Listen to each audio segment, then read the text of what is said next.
Kenapa Fir'aun, Raja Namrud, haram masuk surga dan diabadikan dalam neraka? Karena dia mengaku dirinya Tuhan. Selain itu, pasti Allah ampuni. Cara menyesal, mengakui, tidak mengulang, ganti kebaikan. Pasti Allah ampuni. Apalagi kalau kau puasa kemarin Ramadan. Dengar kata Nabi.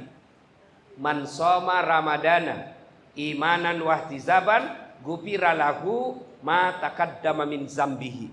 Barang siapa yang berpuasa di bulan suci Ramadan dengan niat iman dan ikhlas, Allah ampuni dosanya yang telah lalu dan yang akan datang.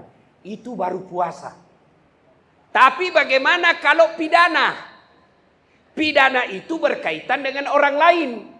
Cara bertobatnya selain yang 4 ini, minta maaf sama yang bersangkutan. Jadi jangan lagi berkata saya tidak salah. Biarkan pengadilan yang membuktikan salah tidaknya. Maka minta maaf. Caranya minta maaf, kalau kau tidak bisa keluar, telepon. Telepon. Tidak bisa telepon dia karena dia menolak teleponmu, utus keluargamu. Datang 1 kali, dia tidak maafkan, maka datang kedua kali. Begitu syariatnya, caranya menurut agama. Sudah 2 kali minta maaf, tidak dimaafkan, datang ketiga kalinya. Masih tidak dimaafkan, tawakal ilallah. Yang tidak memaafkanmu nanti, dia berurusan dengan Allah. Minta maaf. Yang kedua, kalau berkaitan barang, kembalikan barangnya orang. Tadi yang ambil motor, kembalikan motornya orang. Kalau tidak bisa kembalikan motornya orang, sampaikan, Pak, saya janji, motor yang saya ambil sudah saya jual. Tapi kalau saya keluar, saya akan kembalikan dengan cara saya.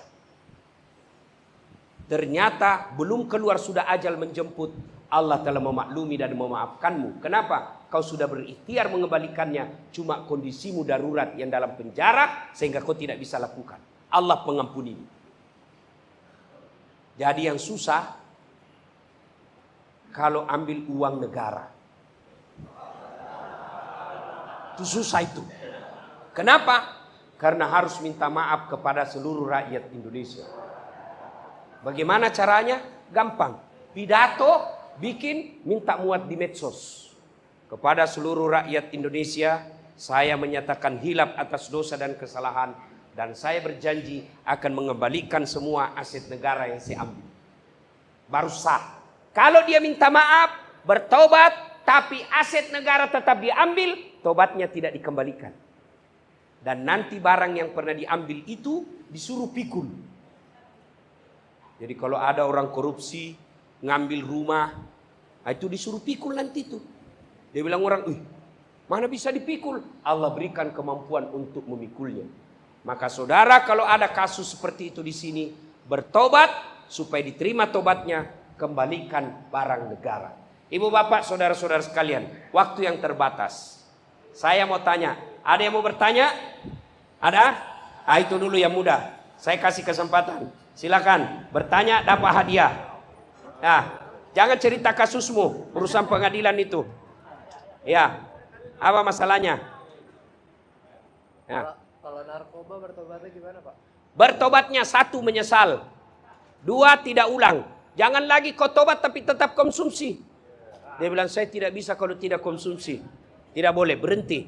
Yang ketiga, kalau ada berkaitan dengan uang yang kau dapat dengan menjual itu, uang itu sedekahkan. Semuanya. Membersihkan. Jangan lagi kau pikir ini jeripayah saya. Ini hasil keringat. Kalau itu kau yakin uang narkoba, maka sedekahkan. Kembalikan. Oke? Berapa tahun ancaman? 9 tahun. Berapa umur sekarang, Dek? Sudah menikah? Kau bersyukur karena belum menikah. Bayangkan kalau ada istri dan anakmu, dan kau di dalam begini, anak dan istrimu pasti nanggung dosa. Nanggung malu. Kau bersyukur karena kamu masuk di sini pada saat usia muda. Gimana kalau kau sudah punya cucu? Cucumu bilang, bapakku narapidana. Ya kan? Kau bersyukur. Berpikir seperti itu, insya Allah membuat hati tenang. Ya, oke? Ya, terima kasih. Ada lagi? Ada lagi? Di sana? Enggak ono? Piye kabare? Api-api? J? Ada lagu itu kalau kita dalam penjara begini lagunya. Berakit-rakit dahulu, berenang-renang ke tepian, sakit-sakit dahulu, susah-susah dahulu, lalu kemudian berbahagia. Itu kalau kau tobat. Kalau kau tidak tobat, lalu kemudian tetap susah. Itu ya. Oke, ada lagi? Siapa? Ah ini, Bapak ini. Apa masalahnya, Pak? Masalah tahun lalu, sebelum almarhum bapak saya sering ngelawan sama orang tua saya sampai saya di dalam, orang tua saya meninggal. Itu kira-kira untuk bertobatnya seperti apa, Pak? Ya, ini dengar ini. Banyak yang bertanya begini, Ustadz, saya dulu nakal, sering membuat ibu bapak saya menangis, selalu saya lawan. Tapi setelah saya di penjara, beliau meninggal. Tidak sempat lagi ketemu dan tidak sempat minta maaf. Bagaimana cara berbuat baiknya? Satu, doakan. Doa untuk orang tua sudah meninggal, Mas, tidak banyak. Ya Allah, ampuni dosanya. Dua, terima amalnya. Tiga, lipat gandakan kebaikannya. Empat, lapangkan alam kuburnya. Itu. Coba ulang, Mas. Ya Allah, ampuni dosanya. Terima amalnya. Lipat gandakan kebaikannya. Lapangkan alam kuburnya. Kalau dalam hati sampean menyesal, Allah ampuni. Ya. Oke. Ada lagi? Nah, sampean. Ya. Apa masalahnya? Kawin lagi tidak dapat izin.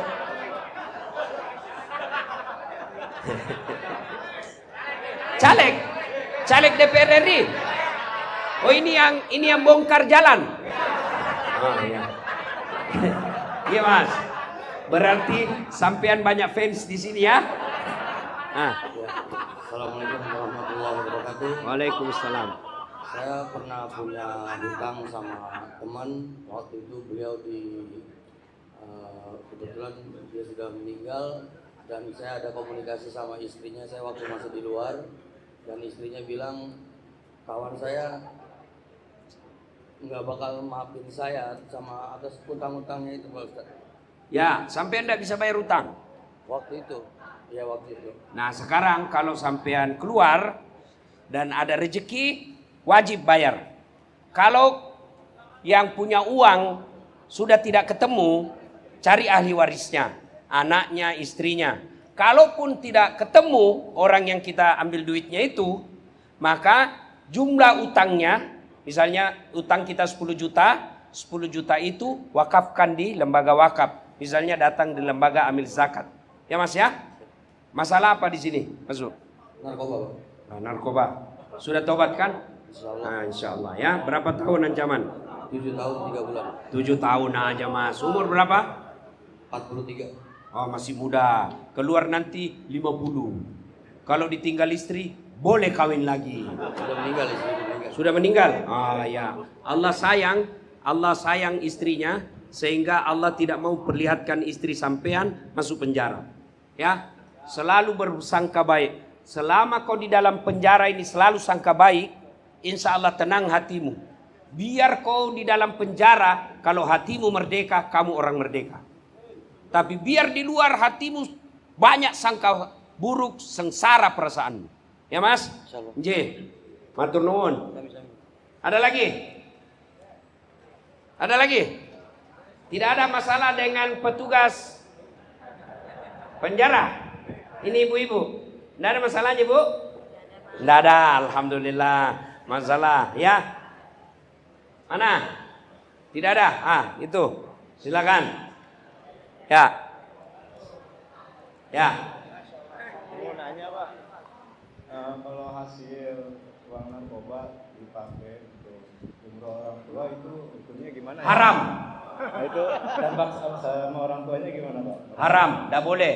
Jadi yang kalau sudah terjadi dan sampean tidak tahu, tawakalilallah, serahkan kepada Allah. Tapi yang tersisa sekarang dari uang narkoba itu, lepaskan masukkan lembaga amil zakat. Ya, oke. Jadi masuk sini narkoba juga. Iya. Berapa tahun? 14 tahun. Berapa gram? 200. 200 gram. Oh iyalah. Ya, sampean sabar aja Mas ya.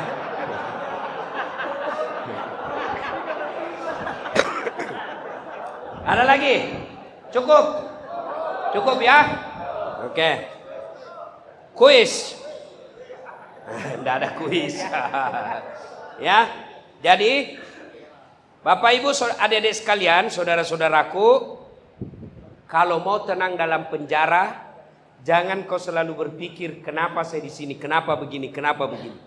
Coba adik-adik sekalian, kalau sampean dipanggil karutan, itu langsung kau lompat toh, siap Pak.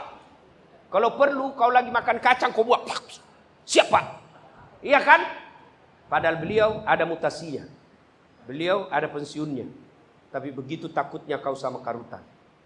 Kenapa ketika Allah yang panggil kamu, hayya 'alal falah, sini sini sini. Apa kau kata? Tunggu. Tuhanmu kau suruh menunggu. Bagaimana hidupmu mau enak? Maka kalau kau mau enak hidupmu meskipun dalam penjara, tunaikan sholatmu. Apa susahnya sholat? Apa susahnya? Haji perlu uang, ngantri puluhan tahun. Zakat perlu modal. Haji perlu modal. Puasa 1 bulan kau lapar. Sholat yang penting ada kemauan. Saya tidak tahu bacaan Ustaz. Kau datang berjamaah di masjid. Biar tidak ada kau baca. Allahu Akbar. Diam. Hanya bicara ketika amin. Diam lagi. Sah. Siapa yang wakili bacaannya? Imam. Apa lagi? Ustaz saya tidak bisa kena wudhu. Tayamum. Ini ada Kementerian Agama. Pasti sudah diajar kalian bagaimana tayamum. Ustaz tidak bisa berdiri. Duduk. Bagaimana cara sholat duduk? Coba lihat. Anggap saya lagi duduk. Anggap ini duduk ya. Allahu Akbar. Baca doa iftitah. Baca Al-Fatihah. Baca surah pendek. Imam ruku. Ruku. Allahu Akbar. Kalau ruku, kepala saja kau kasih goyang. Allahu Akbar. Sami Allahu liman hamidah. Kalau sujud, bukan kepala goyang, badanmu ikut kau goyangkan. Allahu Akbar. Sholat duduk. Tidak bisa sholat duduk Ustaz. Sholat baring. Bukan sholat tidur. Kalau tidur tidak sadar. Sholat baring. Gimana caranya Ustaz? Ini kiblat. Maka kepalamu di sini, kakimu sini. Sholatlah kau. Tangan masih bergerak, mulut masih bergerak. Allahu Akbar. Bismillahirrahmanirrahim. Sami Allahu. Itu sholat pakai sholat baring. Tidak bisa juga Ustaz, sholat pakai isyarat. Mana namanya sholat pakai isyarat? Matamu saja kau kasih goyang-goyang. Allahu Akbar. Sami Allahu liman hamidah. Allahu. Jangan kau ketawa, saya serius sini. Kau diajar kau ketawai kita. Ya. Tidak bisa juga sholat pakai isyarat Ustaz. Sholat dalam hati. Mata sudah tidak bergerak. Mulut sudah tidak berucap, tangan sudah tidak bergerak, dalam hati saja. Bayangkan lagi ruku, baca doa ruku. Itu namanya sholat dalam hati. Masih tidak bisa Ustaz. Ambil kain putih, bungkus, bawa dikubur. Apalagi alasan tidak mau sholat? Apa? Tidak ada kecuali malas. Coba. Bos, kalau kau tidak haji, masih Islam. Tidak puasa, masih Islam. Tidak bayar zakat, masih Islam. Tapi tidak sholat, kata Imam Syafi'i, kalau dia mati jangan kau sholati jenazahnya. Nabi katakan, kalau dia tidak sholat, dia kafir. Kafir tidak berarti keluar kau dari Islam. Islam kau tidak sholat, kafir. Buka Al-Quran, surah Al-Fat 29. Muhammad Rasulullah walladzina ma'ahu as-sidda'ul al-kuffar ruhama'u bainahum tarahum ruk'an sujada. Tanda umat Muhammad kalau dia mengaku Islam, dia ruku dan sujud. Salat saudara-saudara.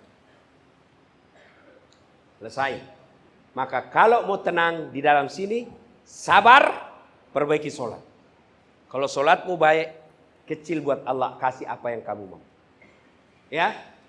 Ibu bapak, saudara-saudara sekalian, karena waktu yang sangat terbatas, ini saja tausiah kita, mudah-mudahan ada manfaat.